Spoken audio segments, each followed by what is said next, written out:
Yun mga boss, may dumating na package sa atin from K3 Philippines. So ito yung K3 rack nila na pang Honda Click 125 version 3. Salamat K3 Philippines, dumating yung package nyo. Buksan na natin.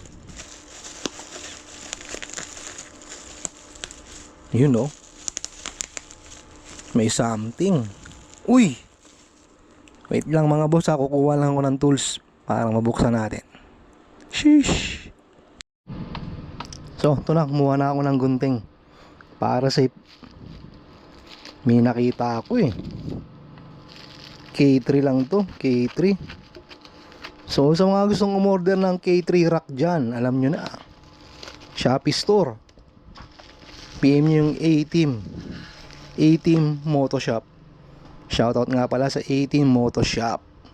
Yan, link will be in the description sa mga gustong umorder ng K3 rack. Diba? Para naiiba ka, lahat sila naka mono rack, ikaw mag K3 ka, para kakaiba. Handle with care, may nakita ako dun ayun no, no kaya yan.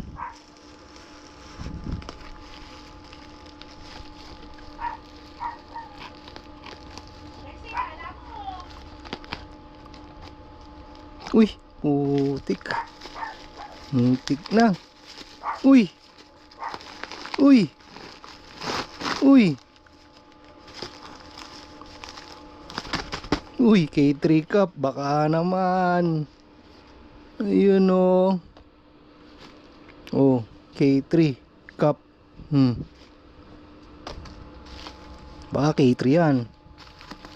Ano pa? Meron pa. Na-excite ako.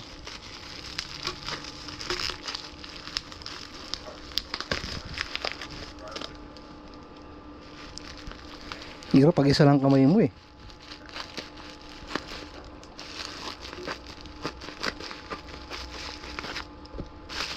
Baka meron dun baka madali ko.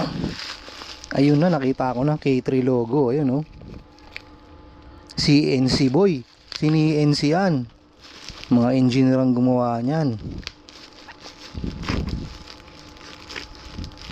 K3 rack na pang Honda Beat, Honda Click version 3. Hindi mo na kailangan tanggalin yung grab bar.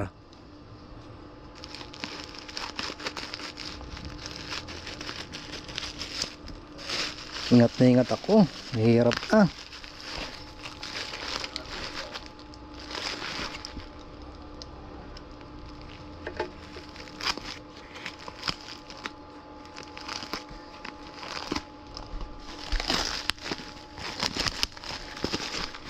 Grabe, naman ganyan kaingat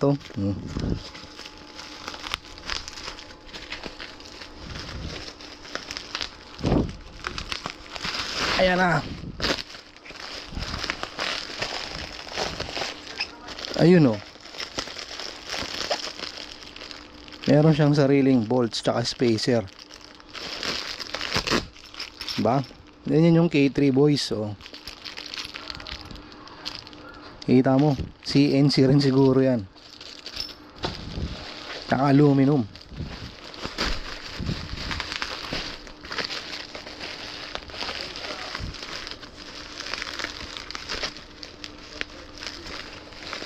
Maraming hirap mong buksan. Ayun, click So ibababa ko muna to babakasin ko muna para mabilis. I'll be back. Ito na ang ating K3 rack na pang Honda Click 125. Kita mo naman, napaka-elegante tignan, di ba? Napaka-spacious. Pwede mong gawing upuan. K3 lang yan. K3 rack, order na sa A-Team Motoshop.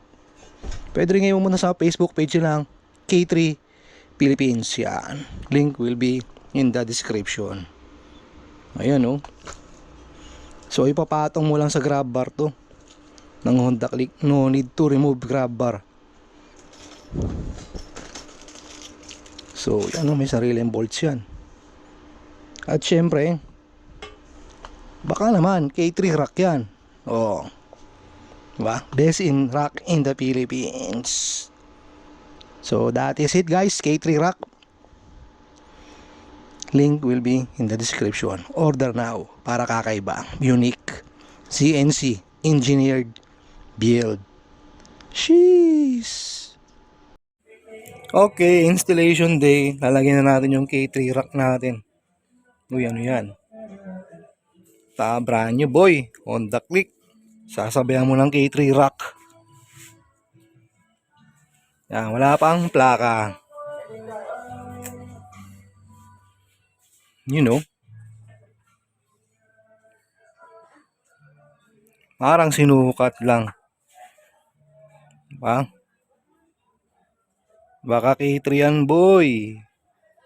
Baklasin natin. Let's go. Yun, so nabakas na natin tong mga nuts tsaka bolts, no. So ito yung luma. Ayan yung stock. Ito yung kasama ng K3. Diba? Allen wrench na. Jeez, pahirapan. Tapos to pa rin natin gagamitin natin. Ngayon, nagtataka ako na saan yung isang ganito. Mukhang nalaglag. Hanapin ko muna. I'll be back. So, ganito yung magiging pormahan ng K3 rack natin na may grab bar. K3 yan. Red doors, baka naman. Diba?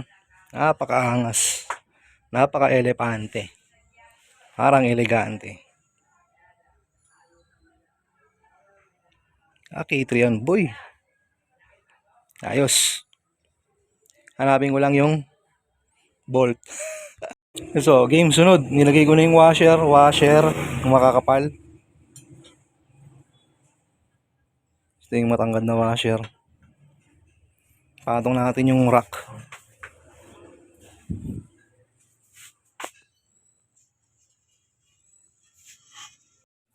So yan, naka-install na yung K3 rack natin. Ngayon tingnan natin kung magsasarado to. Uy, sakto, parang sinukat. Dapat to mag-click. Tigas. Ngeta. Grabe.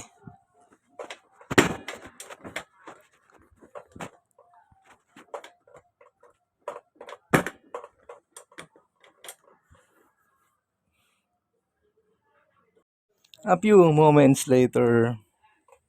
So ang hirap kasi bago pa to. Ayan, na-install na natin yung K3 rack. Kung mga gustong umorder, link will be in the description.